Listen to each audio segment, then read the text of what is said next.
परिचय। छात्रों, अब हम उस वस्तु के बारे में जानेंगे जिसके द्वारा पदार्थ की उत्पत्ति हुई है। क्या तुम में से कोई मुझे उस वस्तु विशेष का नाम बता सकता है? हाँ, राहुल, तुम। सर, परमाणु। बिल्कुल सही। परमाणु वो सबसे छोटी वस्तु है जिससे पदार्थ बना है। तो आओ, इस पाठ में हम परमाणु के बारे में विस्तार से चर्चा करते हैं। उद्देश्य।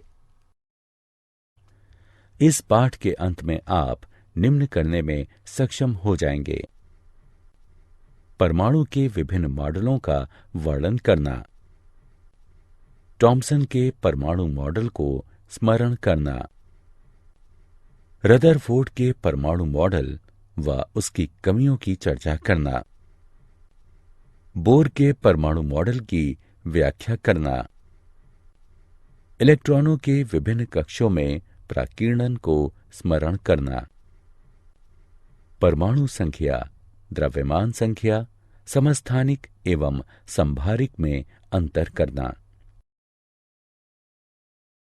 परमाणु शब्द परमाणु यूनानी शब्द एटम से बना है, जिसका अर्थ होता है अविभाज्य। यूनानियों ने यह निष्कर्ष निकाला था कि पदार्थ को देखे ना जा सकने वाले अति सूक्ष्म कणों में तोड़ा जा सकता है। इन कणों को वे परमाणु कहते थे। परमाणु 3 प्रकार के कणों का संयोजन होते हैं: प्रोटॉन, न्यूट्रॉन एवं इलेक्ट्रॉन। अधिकांश परमाणु द्रव्यमान के लिए प्रोटॉन तथा न्यूट्रॉन उत्तरदायी होते हैं। प्रोटॉन तथा न्यूट्रॉन दोनों ही नाभिक में त्वरित होते हैं। प्रोटॉनों का आवेश धनात्मक होता है, न्यूट्रॉनों का कोई आवेश नहीं होता, वे उदासीन होते हैं। इलेक्ट्रॉन नाभिक के इर्द गिर्द के कक्षों में त्वरित होते हैं, उनका आवेश ऋणात्मक होता है। परमाणु संख्या का निर्धारण प्रोटॉनों की संख्या के आधार पर होता है, अर्थात H बराबर 1। समस्थानिक। एक ही तत्व के अलग अलग परमाणुओं में परमाणु संख्या समान रहती है, किंतु उनका भार अथवा द्रव्यमान संख्या बदल जाती है। ऐसे तत्व समस्थानिक कहलाते हैं। समस्थानिक के रासायनिक गुण वही होते हैं, यद्यपि कुछ समस्थानिकों के भौतिक गुण भिन्न हो सकते हैं। कुछ समस्थानिक रेडियोधर्मी होते हैं, अर्थात वे अधिक स्थिर रूप, संभवतः एक अन्य तत्व अर्धजीवन में क्षरित होते समय ऊर्जा विकृत करते हैं। किसी तत्व के परमाणुओं को स्थिर रूप में क्षरित होने में समय लगता है। एक अन्य उदाहरण है, एक परमाणु संख्या वाले हाइड्रोजन में 1, 2 या 3 न्यूट्रॉन हो सकते हैं।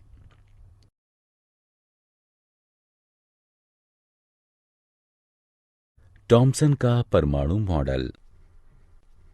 जे थॉम्सन ने प्रस्तावित किया कि परमाणु धनावेशित पदार्थ का एक ठोस गोला है और ऋणावेशित कण इलेक्ट्रॉन उसमें तरबूज के बीजों की भांति धसे हुए होते हैं। तरबूज के खाने योग्य लाल भाग की तुलना परमाणु के धनावेश से की गई। थॉम्सन ने प्रस्तावित किया कि परमाणु धनावेश वाले गोले के रूप में होता है। इलेक्ट्रॉन उस गोले में धंसे रहते हैं। मोटे तौर पर परमाणु विद्युतीय रूप से उदासीन होता है, क्योंकि परमाणु में धनात्मक एवं ऋणात्मक आवेश समान होते हैं। हालांकि थॉम्सन की ये व्याख्या कि परमाणु विद्युतीय रूप से उदासीन होता है, अन्य वैज्ञानिकों द्वारा गलत सिद्ध कर दी गई। रदरफोर्ड का प्राकीर्णन प्रयोग।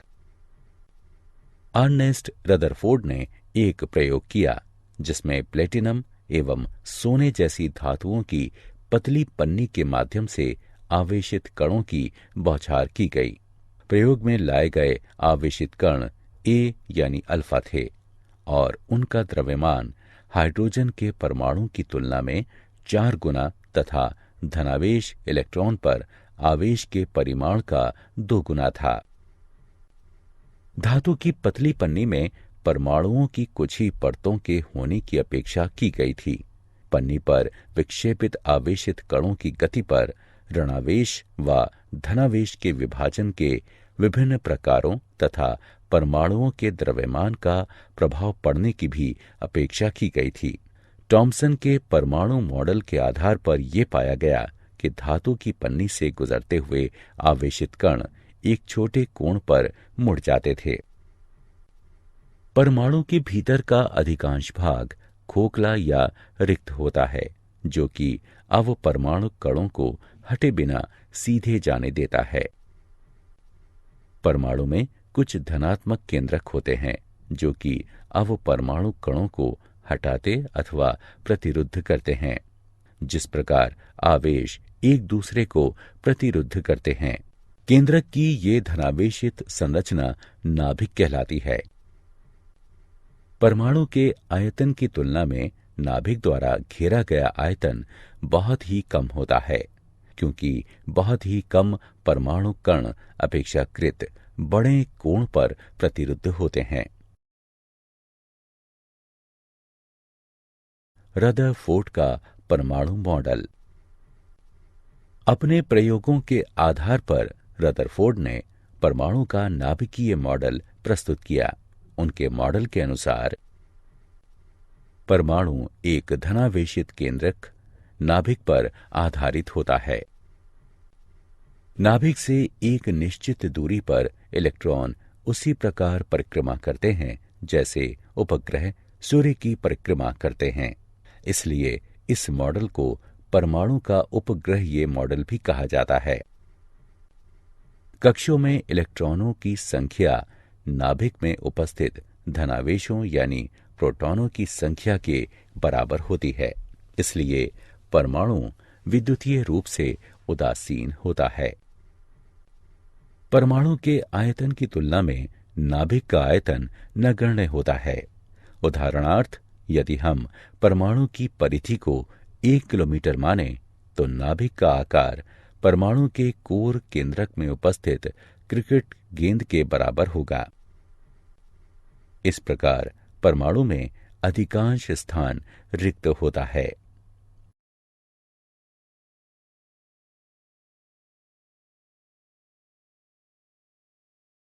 रदरफोर्ड के नाभिकीय परमाणु मॉडल की कमियां। रदरफोर्ड के मॉडल में यह कमी है कि चूंकि नाभिक व इलेक्ट्रॉन विद्युत स्थैतिक आकर्षण बल के द्वारा साथ साथ रहते हैं, इससे नाभिक व इलेक्ट्रॉनों का आपस में टकराव हो सकता है। परमाणु में यह नहीं होता। इसके लिए रदरफोर्ड ने यह व्याख्या दी कि नाभिक के चारों ओर इलेक्ट्रॉन सर्पिल पथ में चक्रित होते हैं। यह भी संतोषजनक नहीं है, क्योंकि सर्पिल पथ में गति करने से इलेक्ट्रॉनों की ऊर्जा समाप्त हो जाती है और आखिरकार वे नाभिक में गिर जाते हैं, किंतु परमाणु स्थिर होते हैं। बोर का परमाणु मॉडल। नील्स बोर 1913 ने रदरफोर्ड के मॉडल की कमियों को दूर करते हुए परमाणु संरचना का एक परिष्कृत मॉडल प्रस्तावित किया, जो कि आधुनिक परमाणु सिद्धांत की ओर पहला कदम है। इस सिद्धांत की अवधारणाएं निम्नलिखित हैं। इलेक्ट्रॉन नाभिक के चारों ओर केवल कुछ निश्चित कक्षाओं में ही चक्रण कर सकते हैं, जिन्हें विविक्त कक्षाएं कहते हैं। इनमें से प्रत्येक स्थिर कक्षा में निश्चित ऊर्जा होती है, अतः उन्हें ऊर्जा स्तर, ऊर्जा कवच अथवा स्थावर अवस्था कहते हैं। चूंकि इलेक्ट्रॉन एक निश्चित कक्षा में रहता है, अतः उसकी ऊर्जा लंबे समय तक बनी रहती है। भिन्न भिन्न कक्षों के इलेक्ट्रॉनों की ऊर्जा भिन्न भिन्न होती है। जब इलेक्ट्रॉन निम्न ऊर्जा स्तर से उच्च ऊर्जा स्तर में जाते हैं तो कुछ ऊर्जा अवशोषित हो जाती है। जब इलेक्ट्रॉन उच्च ऊर्जा स्तर से निम्न ऊर्जा स्तर में जाते हैं तो कुछ ऊर्जा उत्सर्जित होती है। अवशोषित या उत्सर्जित ऊर्जा की मात्रा दोनों स्तरों से संबद्ध ऊर्जा के स्तरों के द्वारा दी जाती है। अवशोषित या उत्सर्जित ऊर्जा, जहां H प्लैंक का स्थिरांक है तथा V अवशोषित या उत्सर्जित विकिरण की बारंबारता है। इलेक्ट्रॉनों का विभिन्न कक्षों में वितरण। बोर तथा बरी ने इलेक्ट्रॉनों के परमाणु की विभिन्न कक्षाओं में वितरण के बारे में बताया। किसी कक्ष में उपस्थित इलेक्ट्रॉनों की संख्या एक सूत्र 2n⁻² द्वारा निकाली जाती है। इसमें n का अर्थ कक्ष की संख्या है। वाह्यतम कक्ष में रखे जा सकने वाले इलेक्ट्रॉनों की अधिकतम संख्या 8 है तथा उपांतिम कक्ष में 18 से अधिक इलेक्ट्रॉन नहीं आ सकते। संयोजकता। किसी तत्व की संयोजन क्षमता को संयोजकता कहते हैं, अर्थात किसी परमाणु के अन्य तत्वों के परमाणुओं के साथ एक निश्चित संख्या में रासायनिक एकीकरण की क्षमता तत्वों के परमाणुओं की संयोजन क्षमता जैसे कि व्याख्या की गई है, वाह्यतम कक्ष के अष्टक को पूर्ण रूप से भरने का प्रयास है।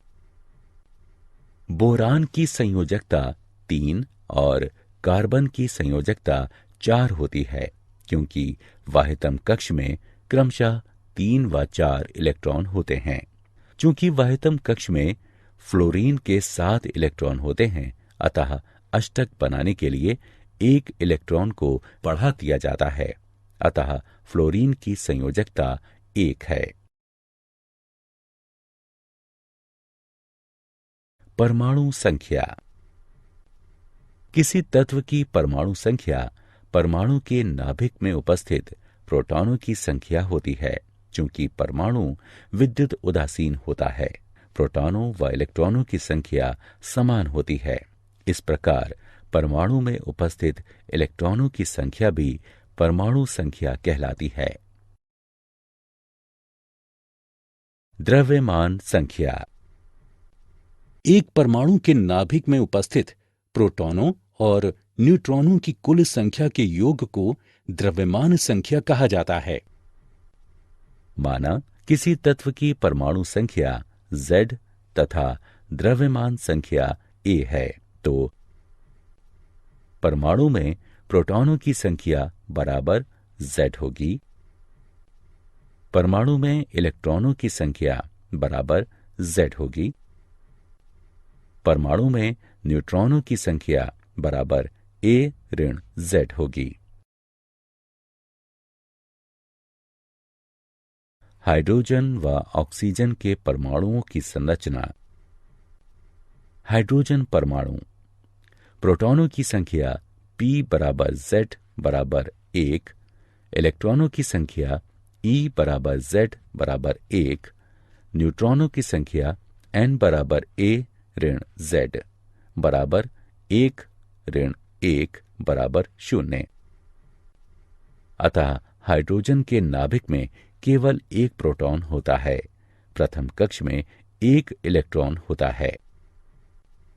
ऑक्सीजन परमाणु परमाणु संख्या Z बराबर 8, द्रव्यमान संख्या A बराबर 16, प्रोटॉनों की संख्या P बराबर 8, इलेक्ट्रॉनों की संख्या E बराबर 8, न्यूट्रॉनों की संख्या N बराबर A ऋण Z बराबर 16 ऋण 8 बराबर 8। समस्थानिक।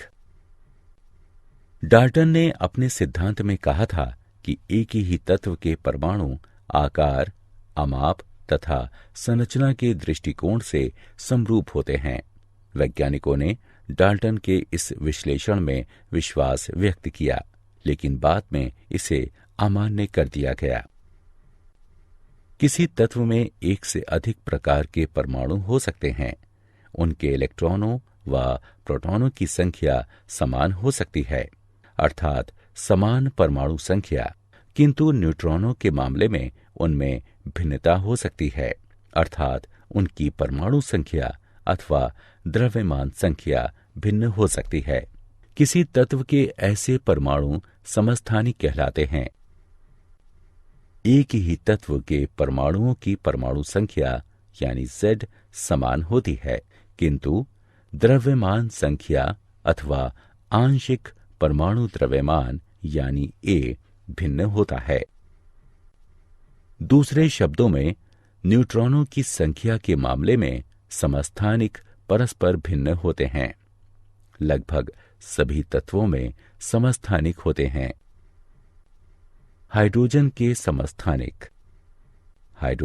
समस्थानिक 3 होते हैं, प्रोटियम यानी H, ड्यूटीरियम यानी D, ट्राइटियम यानी T। समभारिक, अलग अलग तत्वों के परमाणुओं में जब परमाणु संख्या भिन्न किंतु द्रव्यमान संख्या समान हो तो उन परमाणुओं को समभारिक कहते हैं। उदाहरणार्थ, कैल्शियम व ऑर्गन में भिन्न इलेक्ट्रॉन संख्या तथा भिन्न परमाणु संख्या होती है, किंतु उनकी द्रव्यमान संख्या समान अर्थात 40 होती है, इसलिए उन्हें समभारिक कहते हैं। मूल्यांकन, सही विकल्प चुनकर रिक्त स्थानों की पूर्ति कीजिए। सारांश, आइए हमने जो कुछ सीखा है उसे संक्षेप में दोहराएं। जे टॉमसन ने प्रस्तावित किया कि परमाणु धनावेशित पदार्थ का एक ठोस गोला है और ऋणावेशित कण इलेक्ट्रॉन उसमें तरबूज के बीजों की भांति धसे हुए होते हैं। रदरफोर्ड के अल्फा कणों के प्राकीर्णन प्रयोग ने परमाणु केंद्रक की खोज का मार्ग प्रशस्त किया। बोर ने प्रस्तावित किया कि इलेक्ट्रॉन विभिन्न कक्षाओं में विभिन्न ऊर्जा स्तरों पर वितरित होते हैं। किसी तत्व की परमाणु संख्या परमाणु के नाभिक में विद्यमान प्रोटॉनों की संख्या होती है। समान परमाणु संख्या यानी Z, किंतु भिन्न द्रव्यमान संख्या यानी A औसत परमाणु द्रव्यमान वाले एक ही तत्व यानी कुछ तत्वों के परमाणुओं को समस्थानिक कहते हैं।